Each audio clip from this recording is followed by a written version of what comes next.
મારું નામ ડેરદિયા સંજય કુમાર છે. અહીંયા હું 4 વર્ષથી અભ્યાસ કરી રહી છું અને 11th સાયન્સમાં મેં અહીંયા બાયોલોજી ફેકલ્ટીમાં મેં એડમિશન લીધું હતું.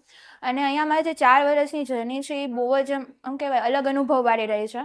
4 વર્ષમાં એક વસ્તુ તો ખબર પડી ગઈ છે કે અહીંના ટીચર્સ બહુ સપોર્ટિવ છે. તમને કોઈ પણ પ્રોબ્લેમ હોય ત્યારે તમારા માટે કોઈ પણ કન્ડિશને ગમે એ ટાઈમે ઊભા હોય. તમારે ડાઉટ પૂછવો હોય, તમારે કોઈ પ્રોબ્લેમ હોય, તમે કશે અટવાતા હો તો ઓલવેઝ તમને સપોર્ટ કરશે. કોઈ દી એમ નહીં કહે કે અમારે ટાઈમ નથી પછી આવો, નહીં, એ ઓલવેઝ તમને સપોર્ટ કરશે. એ પોતાનું કામ મૂકીને પણ આપણને સપોર્ટ કરશે. અને ટીચર્સ આપણે મેઇન જોઈએ તો ટીચર્સ સૌથી બેઝ હોય છે. કોઈ પણ તમે ભણો છો, તમે ડૉક્ટર બનો છો, એનો બેઝ છે ટીચર્સ હોય છે. અને ટીચર્સ અહીંના બહુ જ ખૂબ જ સારા છે. પછી જોઈએ તો અહીંયા જે એક્ઝામ પેટર્ન છે એ ખૂબ જ સારી છે.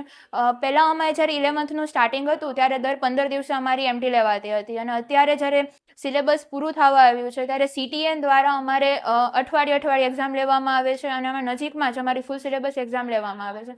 આના લીધે અમને બહુ જ ફાયદો થાય છે. અમને રિવિઝનમાં પણ ખૂબ જ મદદ કરે છે.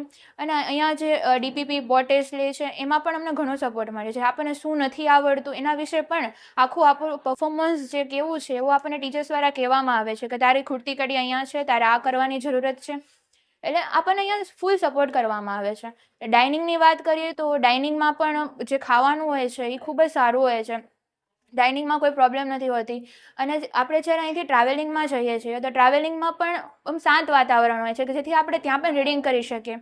અને જ્યારે રીડિંગનો ટાઈમ હોય છે, જ્યારે અહીંયા જે આપણા ક્લાસ મેન્ટર્સ હોય છે એ પણ ખૂબ જ સારી રીતે ક્લાસને મેન્ટેન કરે છે. એના કારણે આપણને જે રીડિંગમાં છે એ ખૂબ જ સપોર્ટ થાય છે. એટલે ઇન શોર્ટ હું એમ કહેવા માગું છું કે જો તમારે ડૉક્ટર બનવું છે તો તમારે વશિષ્ઠમાં એડમિશન લેવું જોઈએ.